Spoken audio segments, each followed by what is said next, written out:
People love a good Western. And by people, I mean some people. And by some people, I mean old people. Westerns just bother me. I completely accept that many are considered to be among the greatest films ever made, but for some reason, every time I sit down to watch one, I get this unexplainable feeling of dread that what I'm about to witness will be a boring, joyless ordeal. The poster looked good, the trailer was okay, maybe this time it'll be different. But it always turns out to be the same soul-sucking dirge. It's what I like to call the Kristen Stewart effect. And it's not just me that feels this way. In my lifetime, only a handful of westerns have actually been a box office success.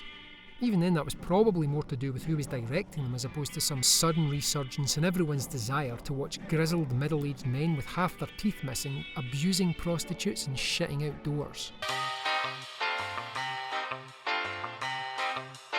For almost 80 years, westerns were the dominant genre in cinema, only to become essentially extinct with the rise of science fiction escapism. And, like all prehistoric creatures, when the asteroid hit, they either died or they adapted. For the record, I'll call myself Mr. Parker. My associate will be Mr. Longbow.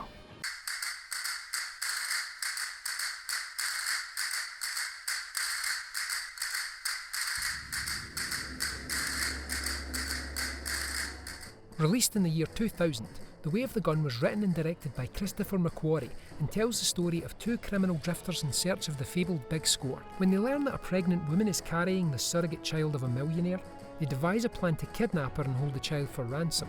What then follows is a series of twists and turns as the two outlaws attempt to get the money and escape with their lives. 5 years previously, McQuarrie had penned the screenplay for The Usual Suspects, a movie known for its famous twist. Who would have guessed that Kevin Spacey would turn out to be the second sleaziest scumbag on set? The Way of the Gun performed poorly at the box office, with McQuarrie being singled out by critics for his perceived lack of skill behind the camera. This being the same Christopher McQuarrie who would go on to direct scenes like this.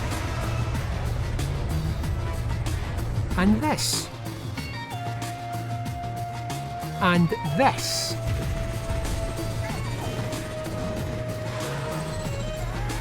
Underlining once again the stark reality that professional critics are about as much use to society as a conceptual fashion designer. The Way of the Gun is a brilliant movie. It's well made, well written, with a simple premise that keeps you hooked. But what makes it such an enjoyable watch?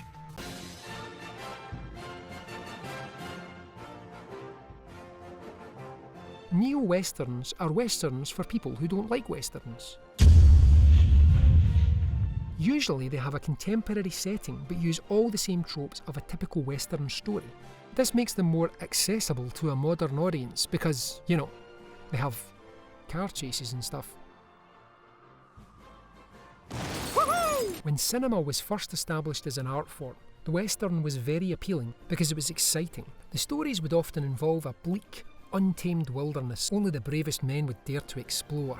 With the rise of space exploration, the audience's attention was turned from the old frontier to the new, with the genre essentially being killed off upon the release of a low-budget science fiction masterpiece. What's that film that you love? What film? The one about the hairdresser, the space hairdresser and the cowboy.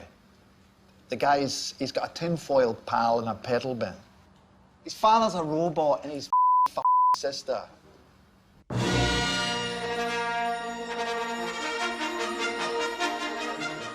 Since then, the western has had a hard time trying to evolve, but in the case of The Way of the Gun, it does so very successfully. Parker and Longbow have an air of mystery, which is in keeping with the traditional gunslinger.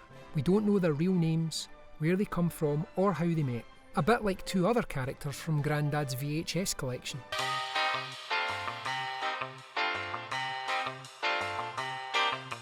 Much like a spaghetti western, the lines between good and evil are blurred. There's no clear hero or villain, with the innocent stuck in the middle. We have a person in need of help, two anti-heroes who may or may not do the helping, and a prize that everyone is willing to kill for. The contemporary setting combined with the classic western cinematic tropes gives The Way of the Gun a quality more timeless than Robert Redford's hair colour. When I read that The Way of the Gun was criticised for its gratuitous violence, I was annoyed, because it meant I had to go and look up gratuitous in the dictionary. First of all, if you're going to punish filmmakers for shooting stuff that was done for no good reason, we might as well strap Paul Feig to the electric chair and be done with it. Secondly, there isn't anything remotely gratuitous about The Way of the Gun. Yes, it's violent, but it's also intelligent. The action sequences are simple, easy to follow, and the characters use their brains to stay alive. That's not to say I have a problem with the shoot first, ask questions later style of action movie. If it looks great, who cares about the quasi-fascist message? The Matrix is a system, Neo. That system is our enemy. But when you're inside, you look around, what do you see? Businessmen, teachers, lawyers, carpenters, the very minds of the people we are trying to save. But until we do, these people are still a part of that system, and that makes them our enemy. You have to understand.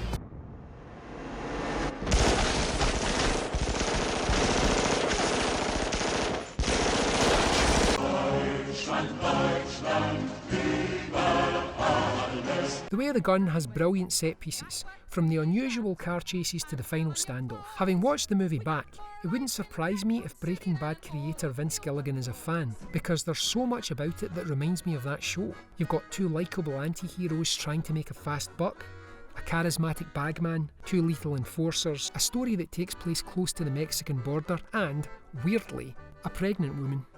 What's frustrating for me is the fact Breaking Bad was roundly applauded for doing many of the same things this movie was criticised for.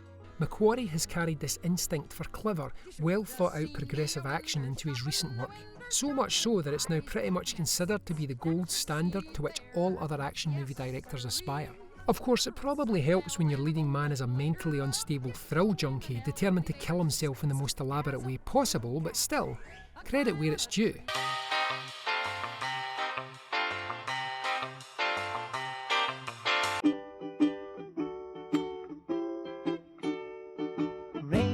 The late great William Goldman once said, "Give the audience what they want, but not what they expect." This subtle observation basically postulates that the audience know what they want from the story, but what makes a story worth watching is when that want is delivered in a surprising way.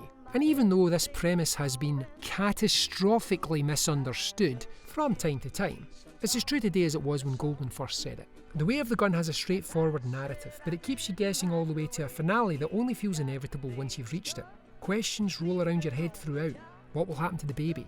Will Parker and Longbow get their money? Will Robin escape? Will this guy ever grow a set of balls? These are questions that are deliberately being asked of you by the filmmaker, not ones that keep coming up because the movie is an absolute clusterfuck. Is this a clone of the Emperor from Return of the Jedi, or was the Emperor a clone? If he isn't a clone, how did he survive being thrown into a nuclear reactor, blown up, then dropped from space into the ocean? Why have they introduced a Finn-Rey love subplot only to never bring it up again for the rest of the movie? How did the Emperor manage to construct thousands of fully crewed battleships whilst hiding in a cave? Why did you steal a simple idea from the Goonies and execute it like a simpleton? Why did the... Nobody in The Way of the Gun is box office. Benicio del Toro was well respected, as was James Caan, but they didn't have the gravitas of someone like Brad Pitt or Sean Connery.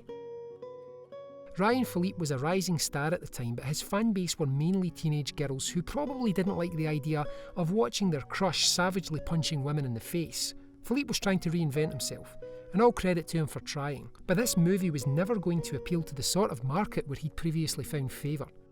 When it comes to low-budget movies, success is almost entirely dependent on word of mouth. Generally speaking, the critics didn't like this movie, and back then they were still respected enough by the audience to actually be listened to. You know, before they started reviewing films based on how in line they are with their personal political opinions. The Way of the Gun came out a year after the Columbine High School massacre. It was a shocking event that had politicians and press asking questions about the influence of cinema on America's teens. It stirred up a lot of bad feeling towards guns and movies that were perceived to be promoting gun violence. Even the title of this movie has the word gun in it. And when you've got that kind of bad feeling against you, there's only ever going to be one result. But isn't that the way it is? Every goddamn time.